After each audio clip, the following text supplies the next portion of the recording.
Hi guys, this is your girl Takaya Love, and today we are going to get started with the 5 reasons you should never chase a man. I do want to start off by saying that I pray that by the end of this video you realize the power of your femininity, and I pray that by the end of this you realize your worth as a woman. The reason that I wanted to talk about this today was I saw just recently, y'all, and it made me so sad. It's not so much that it vexed my spirit more than it made me just sad overall for women in general. And this new age stuff, these new terms and new this is this and that is that. I saw a woman, a beautiful black woman, a beautiful black sister on her knees. And in this picture, her daughter was standing behind her as well as her son. And she was proposing to a man. That really bothered me to see a woman on her knees proposing to a man. And I know some of y'all are okay with that, but I'm gonna tell you why that's a bad idea. Not only is that you showing God that you don't trust him, but if a woman is in pursuit of the man, why would he pursue her or put forth the effort, right? Anything that is readily available, the value of that thing goes down. It's just like when you go on a car lot and there's a Hyundai over there. The Hyundai may be, I'm just giving an example, $12,000. But then this Rolls Royce on the other side of the lot may not even be on the same lot. You got to go through a lot of things, credit. They want to make sure you're not even finna waste these people's time. You can't haggle the owner of a Rolls Royce or the company that's selling Rolls Royces. You can't haggle them. That's the price for the Rolls Royce. You maybe can haggle the person who's selling the Hyundai and be like, hey, it's $12,000, but can I get it for $11,000? You know, and they may say, okay, you know what? Because you know the value of that thing is not as grand or as whatever as a Rolls Royce, a Bentley, whatever. You guys get what I'm saying, a Maserati. The price is the price. You can't go to those people haggling them. So as women, it's in the same way. Whenever you're readily available or begging a man, it's like the value of you go down. You can't, the price is the price. You can't haggle a woman who knows her worth. When you try to haggle, I just had to deal with this recently. When you try to haggle a woman who knows her worth, she's going to throw up them deuces to you and she's going to be gone. Just recently, I had to decide, do I want to deal with these few things that I was seeing that were red flags to me? And I said no, and I left. So you cannot allow men to haggle you, or for you to get in a place where you haggle yourself and where you're like, oh, I'm 30 or I'm 35, I'm 40 and I'm still not married, still no children. And you get into this panic mode that the world wants you to get into and not trust that God has great for you, a great man for you. You can't let the world get you into that. And it's always a bad idea for a woman to aggressively go after a man. The Bible says in Proverbs 18:22, whoso findeth a wife, not whoso findeth a man, a husband. That's not saying that a woman won't do anything, okay, in the pursuing process. I believe that we do have a job, but a man that is considered a husband is a man that is in pursuit of a woman who he deems worthy to be his wife. If a man is not in pursuit of you, he either doesn't deserve you or he's not your husband. Sis, the man that God has for you is a man who will have enough motivation, enough energy, and enough drive and affection for you to pursue you. A real man takes pride in a woman having pride in herself. The first biblical relationship that we see in the Word of God was Adam and Eve. God presented her, and when they got in view of one another, it was Adam that spoke and said, this is bone of my bone and flesh of my flesh, and he just began to affirm Eve. But it wasn't Eve doing the pursuing. It wasn't Eve saying, you're bone of my bone, you're flesh of my flesh, I want you, marry me. It didn't work like that. Eve didn't say that. Eve sat back and let him do his job. And if she would have kept letting him do his job, the world wouldn't be like it is today. But anyway, that's a whole nother video. But she sat back and let him do his job. But when a woman goes after a man at all costs, here's the number one point. It is the manifestation of pure masculine energy. You cannot be masculine and feminine at the same time. If you stop being feminine and start doing the masculine things that it takes to pursue a man, you automatically stop doing the feminine things that it takes to attract him. Did y'all hear that? This kind of masculine pursuing, I'm going to get this man at all costs. That kind of masculine energy always repels masculine and alpha type men. The more masculine and macho woman that you power want to project, the more feminine man that you're going to attract. A feminine man will let you sit back. He'll let you run the show. We saw that in Ahab. He will not have no problem with you killing up folks in the kingdom and just doing whatever you want. He doesn't care because he benefits off of that strength that you have, because he doesn't have that strength of his own. And we see that in King Ahab. That's a story for another day in 1 Kings. I'll give you guys the scriptures. But anyway, a feminine man is a jellyback spirit. I don't even know if that's a real spirit, but he is just a man that doesn't mind you running the show, and he will never be the head. But a man that you want, sis, is a man that has that masculine energy to lead, and not only to lead but to protect. And if he doesn't have that, he's just not man enough for you. And if maybe for you, but he ain't man enough for me. I'm sorry.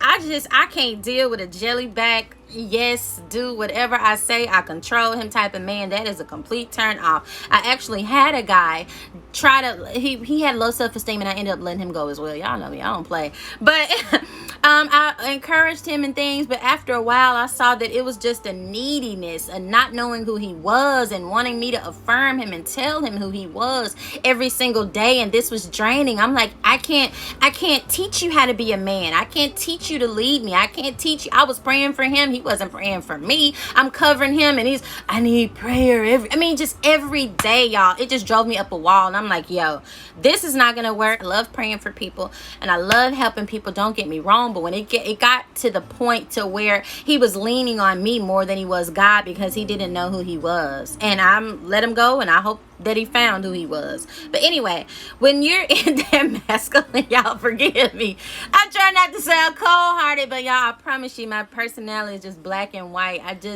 Either it's gonna work for me or it's not, and if it ain't, I just let you go. But you will always attract the opposite of your energy. So if you want a masculine alpha man that's going to protect, lead you, be that godly head in your marriage, then you have to pull it back some. You can't be, oh, let me text, let me call, just all the time. Men are afraid of masculine women, and they won't tell you this, but masculine women repel them. It doesn't matter how beautiful you are. If you were overly aggressive in your dating approach to men, they will not like you, and they're not going to tell you that because they'll get sex from you. But I'm telling you that, sis, if you see yourself going into that masculine energy pursuing a man, pull it back and allow him to come forward, okay, and be the man that he's supposed to be, especially if God is sending him into your life. Okay, number 2, the second reason a woman should never chase a man is it misrepresents your virtue. Godly men are looking for wives with virtue in them, some type of virtue in them. A woman who manages her sexuality carefully. When a woman is overly aggressive, it misrepresents her. It makes him feel like you don't have that value or that self-control, that you'll need to be his wife and hold him down. He doesn't want, his buddies and friends to come around, and then he has in the back of his head like, oh man, she may sleep with him, or she may a virtuous woman is sitting back and letting the man take the aggressive approach. A virtuous woman makes a move after he makes a move. You are more of a woman than that. You're more of a woman to even chase a man down. Sis, you've got to realize your worth. And I know that society has placed pressures on us that makes us think that we have to rush out there and just go get something because the clock is ticking. But that's just not true. We are children of God. We're princesses and daughters of the King. We don't live by the world standard. We live by our Father's standard. So if God is saying prepare for your husband, lose the weight, that's what he's telling me, y'all. But anyway, lose the weight, learn how to cook, and different things that God may be telling you personally, then that's what you need to focus on. But don't be out there hunting and God has you in a season of resting and preparation. You have to know what season you're in, and also to know that you don't have to rush God. He got you, and at the appropriate right time He's going to send your mate. Number 3, the third reason you don't chase a man is because it can be interpreted as desperation. When I see women who are all the time commenting on, I'm just saying, for instance, they're talking to this man. On every picture, they're commenting. On every post, they're commenting. On everything. It's nothing wrong with support, but I think that it goes into a borderline, like marking my territory. This is my man and nobody can have him. It goes into a woman who's not secure in herself, a woman who's chasing a man, not only social media, but calling him, texting him so many times a day. Oh, I'm thinking about you and doing this. And it's nothing wrong with telling a man those things after he has given you some kind of green light that's okay and he's comfortable with that. But when you're telling him, you're sending long paragraphs this long and he's sending stuff like this, okay, sup, yeah, then you pull back. You don't continue to do that or continue to pursue or continue to like every post or chill. Let him be like, dang, let him be like, dang, okay, well, let me call her, let me text her. Women, when you pursue, it misrepresents your values so bad that it makes a man feel that he doesn't have to do anything to get you. And I don't want to step over into my next point, but your value decreases and it makes you look desperate because a guy is saying in the back of his head, if she was really secure as she says she is, if she really had it all together as she says she did, if she was really as awesome like she's pretending to be, then she wouldn't have to chase me in the first place.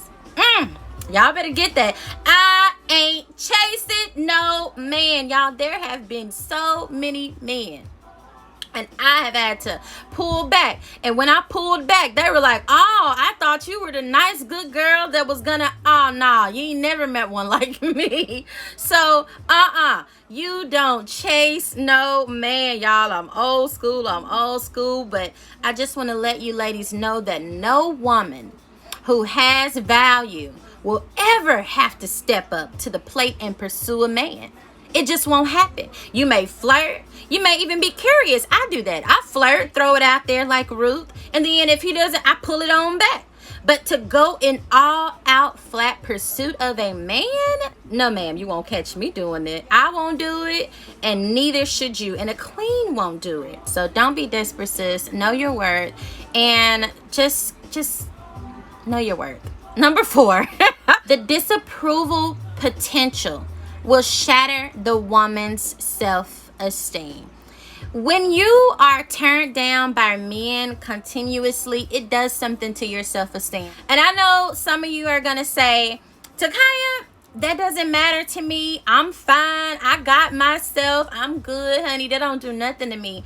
And I hear you, sis. But deep down, there is something that happens to anybody who gets rejected, but especially to women. We were not made to pursue a man. You can pursue your career, you can pursue your crafts with your dream and all of that stuff inside of you, pursue God, but to pursue a man, to try to beat him down into submission and making you his wife and not giving him the freedom to choose for himself, no, sis, that just ain't it.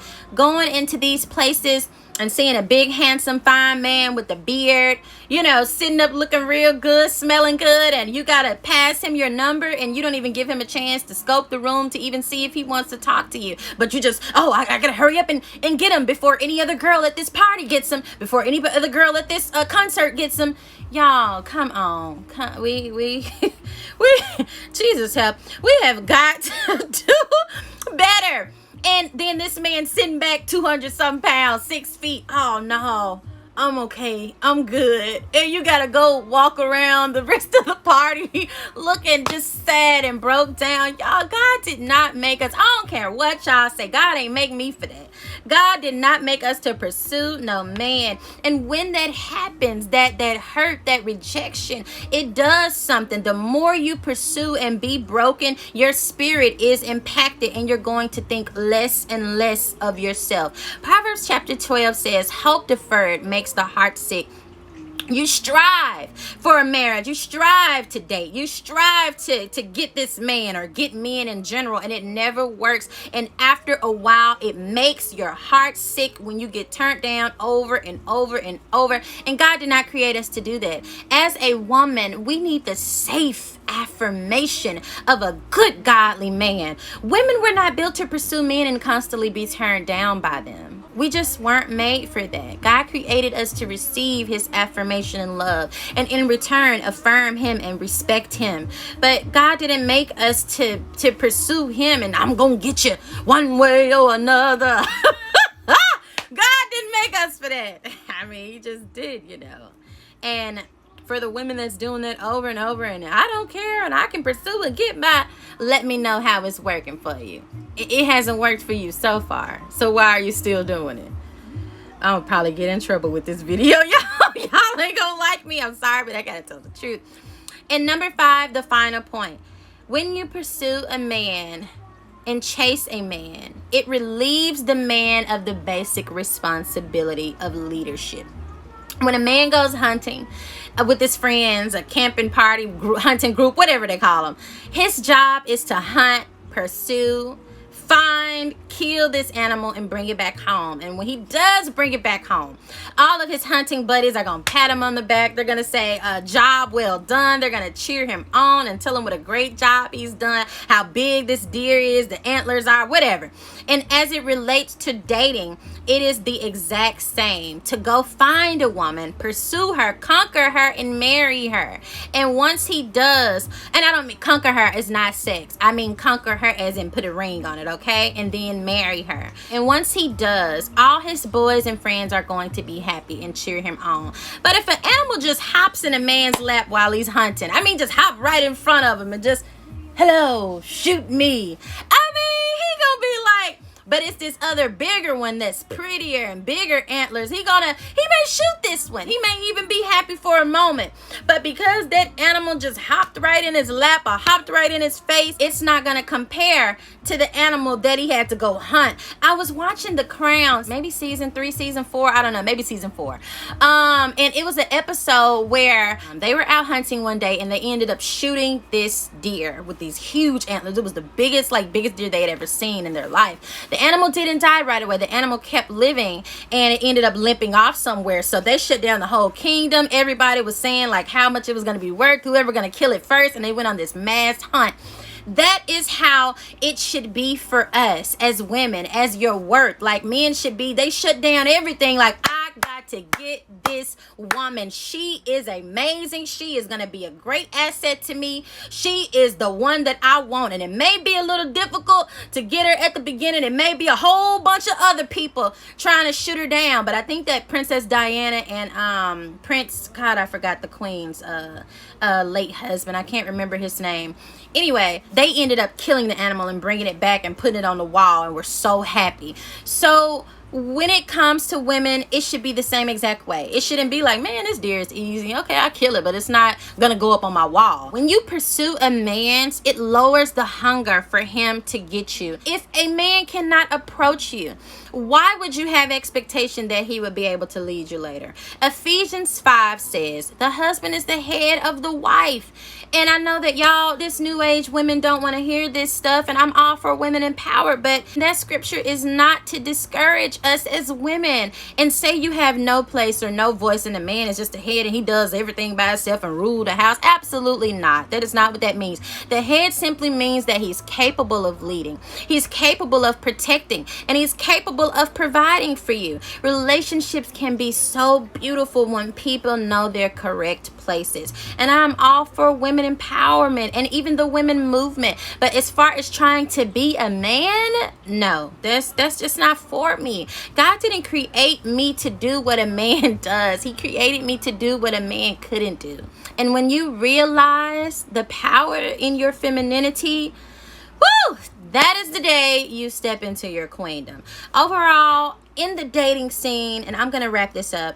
Overall, in the dating scene, our job is to open up, shine our light, be polite, show ourselves friendly, be well groomed, be working on our craft and careers and following after God. And If a man is interested and shows us he's interested, if we decide that we like him, then we can show interest as well. He gives a little, you give a little, and you follow his lead. But being loose, going out with tight, skimpy dresses on, getting drunk at parties, falling all over these men, eyeing down every man that you see, and throwing your number at every man, that just ain't it. Chasing, calling, commenting on every single thing that he posts and do. Y'all, that just ain't it. I'm old-fashioned, and maybe that's why I've had to wait so long in the dating arena. But I'm going to tell you one thing. In my old-fashionedness, and please understand that I am being as humble as I can be, but in my old-fashionedness, I have attracted NFL players,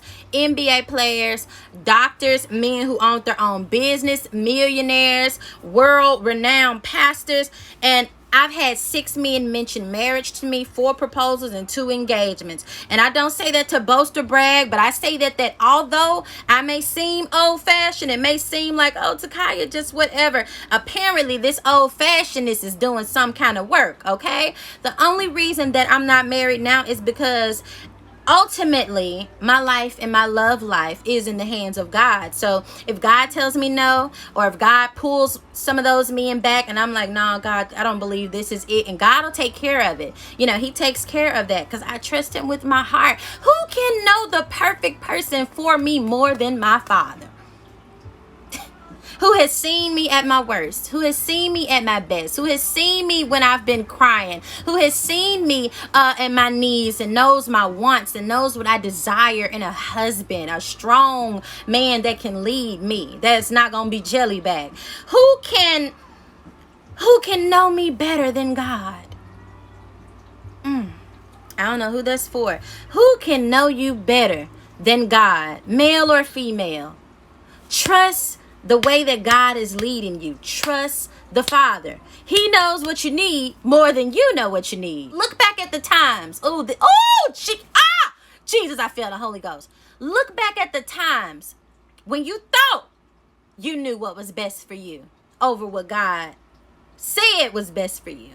And how did that work out for you? All right. I just wanted to say that.